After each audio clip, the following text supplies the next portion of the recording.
बिस्मिल्लाहिर्रहमानिर्रहीम। आज की वीडियो में हम जैतून के तेल की एक किस्म यानी ओलिव ऑयल की एक किस्म पोमेस वैरायटी के बारे में बात करेंगे।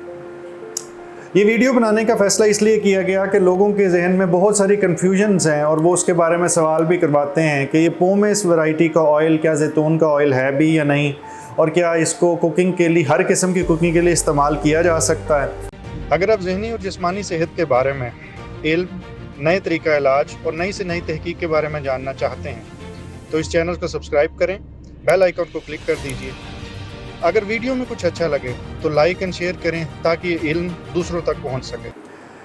देखें, पोमेस की वैरायटी का ऑयल जो सा है वो कई किस्म के प्रोसेसेस से गुजार के जो जैतून का पल्प आखिर में जब एक्स्ट्रा वर्जिन और वर्जिन ऑयल निकाल लिया जाता है तो जो बाकी मैदा पल्प बनता है, जो उसके छिलके और चीज़ें बचती हैं, उसमें से उसको केमिकल प्रोसेस में से गुजार के एक ऑलिव ऑयल बनाया जाता है।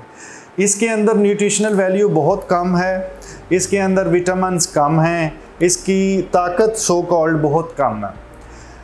लेकिन दूसरी तरफ अगर देखा जाए तो इसके कुछ फ़वाइद भी हैं। ये कॉस्ट इफ़ेक्टिव है, यानी कि इसकी कीमत कम है। दूसरे नंबर पे इसके अंदर मोनो अनसैचुरेटेड फ़ैट्स होते हैं और ज़्यादा जो बुरे वाली फ़ैट्स हैं वो कम होती हैं। इसके अंदर कुछ ना कुछ फ़वाइद जो उनसे हैं वो जैतून के ऑयल के मौजूद होते हैं, लेकिन वैसे नहीं जैसे कि एक्स्ट्रा वर्जिन ऑयल के मौजूद होते हैं। और इसकी एक जो इम्पॉर्टेंट चीज़ जिसकी वजह से इसको कुकिंग या फ्राइंग के लिए भी रिकमेंड कर दिया जाता है वो है कि इसका स्मोक पॉइंट बहुत हाई है, यानी कि वो पॉइंट जिस पे ज़्यादा गर्म किया जाए तो ऑयल की बस हो जाए और वो गलत किस्म के मादों में कन्वर्ट हो जाए, उसे स्मोक पॉइंट कहते हैं।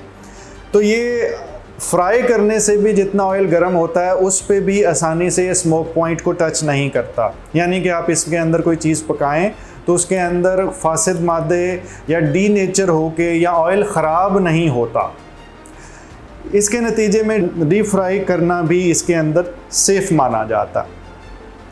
पोमेस वैरायटी ही वो ऑयल है जो कमर्शियली भी, अगर जैतून के ऑयल में कोई कंप्लेन करता है कि फ़लानी चीज़ हमने जैतून के ऑयल में बनाई है, कोई होटल क्लेम करता है, कोई ऐसी और रेस्टोरेंट है जो ये क्लेम करता है, तो वो जो ऑयल का क्लेम कर रहे हैं वो यही वाला ऑयल है। इसको ज़रूर ध्यान में रखें। और इसकी कीमत और एक्स्ट्रा वर्जिन ऑयल की कीमत अगर देखा जाए तो उसमें तकरीबन 3 गुना का फ़र्क है। एक्स्ट्रा वर्जिन इसका 1 लीटर इससे 3 गुना महंगा होता। और जैसे हम पाकिस्तान की अगर बात करें, पाकिस्तान में ज़्यादातर ये इंपोर्ट है, तो इंपोर्ट की वजह से भी इसकी कॉस्ट बढ़ जाती है क्योंकि उसके अंदर कई किस्म की ड्यूटीज़ और टैक्सेस शामिल होते हैं। अल्लाह ताला आपको मुकम्मल ज़िंदगी दे और दूसरों की ज़िंदगी मुकम्मल करने का शर्फ अता करे। शुक्रिया।